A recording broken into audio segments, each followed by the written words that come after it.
Assalamualaikum warahmatullahi wabarakatuh. Perkenalkan, nama saya Dika Adriansyah dari kelas 7C Manajemen. Di sini saya akan sedikit menjelaskan tentang pengaruh keputusan strategis bagi perusahaan. Yang pertama ada pengertian strategi. Manajemen strategi adalah seni dan ilmu penyusunan, penerapan, dan pengevaluasian keputusan-keputusan lintas fungsional yang dapat memungkinkan suatu perusahaan mencapai sasarannya.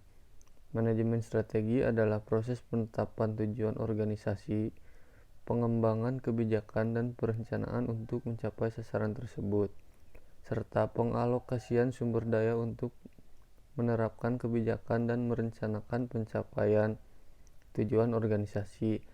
Manajemen strategi mengkombinasikan aktivitas-aktivitas dari berbagai fungsional suatu bisnis untuk mencapai tujuan organisasi. Berikut adalah pernyataan para ahli tentang manajemen strategi.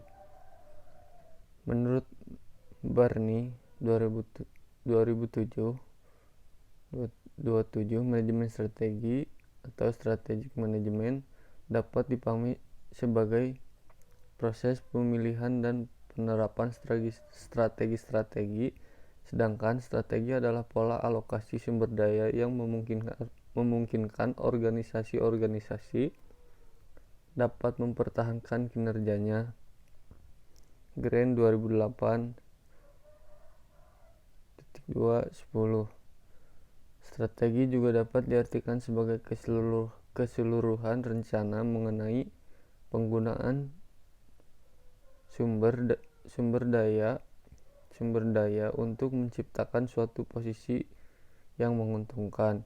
Dengan kata lain, manajemen strategis terlibat dengan pengembangan dan implementasi strategi-strategi dalam kerangka pengembangan keunggulan bersaing. Yang selanjutnya, dari definisi tersebut terdapat 5 hal penting yang dapat disimpulkan, yaitu yang pertama, manajemen strategi terdiri dari 3 proses. Dan yang kedua, pembuatan strategi yang meliputi pengembangan misi dan tujuan jangka panjang, mengidentifikasikan peluang dan ancaman dari luar serta kekuatan dan kelemahan organisasi, pengembangan alternatif strategi, dan penentuan strategi yang sesuai untuk diadopsi. Dan yang ketiga, penerapan strategi meliputi penentuan sasaran-sasaran operasional tahunan, kebijakan organisasi, memotivasi anggota dan mengalokasikan sumber-sumber daya agar strategi yang telah ditetapkan dapat diimplementasikan. Yang keempat, evaluasi atau kontrol strategi mencakup usaha-usaha untuk memonitor seluruh hasil-hasil dari pembuatan dan penerapan strategi, termasuk mengukur kinerja individu dan organisasi serta mengambil langkah-langkah perbaikan jika diperlukan. Yang kelima, manajemen strategi memfokuskan pada penyatuan atau pengembangan aspek-aspek pemasaran, riset dan pengembangan, keuangan atau akuntansi, operasional atau produksi dari sebuah organisasi. Yang selanjutnya ada pengertian keputusan. Pengertian keputusan atau decision berarti pilihan atau choice, yaitu pilihan dari 2 atau lebih alternatif atau kemungkinan. Walaupun keputusan bisa dikatakan sama dengan pilihan dan perbedaan penting di antara keduanya, McKenzie melihat bahwa keputusan adalah pilihan nyata karena pilihan diartikan sebagai pilihan tentang tujuan, termasuk pilihan tentang cara untuk mencapai tujuan itu, apakah pada tingkat perorangan atau kolektif. McGrew dan Wilson lebih melihat pada kaitannya dengan proses, yaitu bahwa suatu keputusan ialah akhir dari suatu proses yang lebih dinamis, yang diberi label pengambilan keputusan. Dipandang sebagai proses karena terdiri atas satu seri aktivitas yang berkaitan dengan, tidak hanya dianggap sebagai tindakan bijaksana. Morgan dan Cerullo mendefinisikan keputusan sebagai sebuah kesimpulan yang mencapai sesudah dilakukan pertimbangan, yang terjadi setelah satu kemungkinan dipilih sementara yang lain dikesampingkan. Yang selanjutnya, berdasarkan tingkat kepentingannya, keputusan dibagi menjadi 3 kategori menurut Daihani 2001, yaitu yang pertama ada keputusan strategis.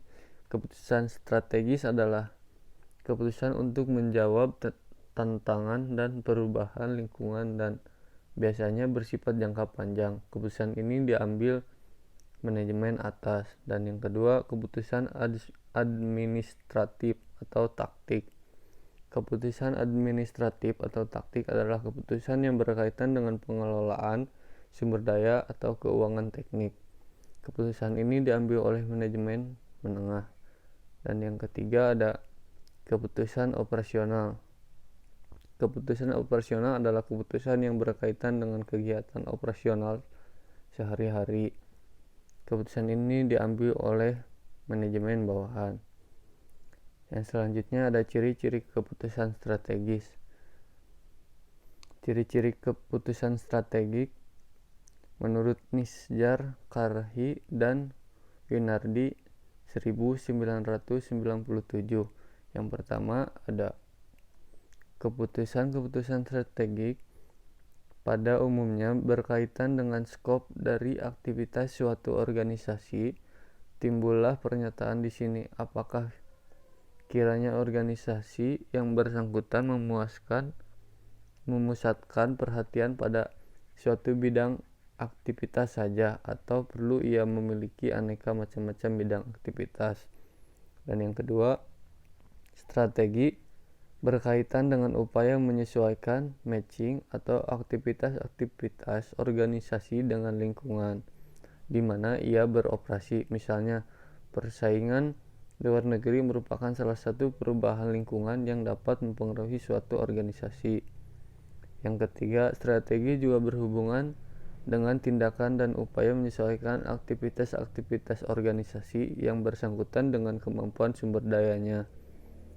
Yang keempat, strategi bukan hanya sekedar menghadapi ancaman lingkungan dan memanfaatkan peluang karena lingkungan, tetapi juga berkaitan dengan upaya menyesuaikan sumber daya keorganisasian dengan ancaman dan peluang tersebut. Yang kelima, keputusan strategi sering kali menimbulkan implikasi serius terhadap sumber daya sesuatu organisasi.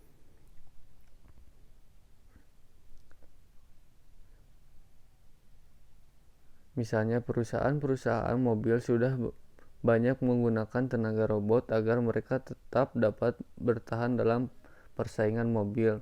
Nah, yang keenam, keputusan strategi besar kemungkinan mempengaruhi keputusan operasional. Yang ketujuh, strategi suatu organisasi bukan saja akan mempengaruhi oleh kekuatan lingkungan dan ketersediaan sumber daya, tetapi akan mempengaruhi oleh nilai dan harapan-harapan pihak yang memiliki kekuasaan dalam organisasi yang bersangkutan. Dan yang terakhir, keputusan strategi kiranya akan mempengaruhi arah jangka panjang suatu organisasi. Mungkin cukup sekian presentasi dari saya. Mohon maaf apabila ada kesalahan. Wassalamualaikum warahmatullahi wabarakatuh.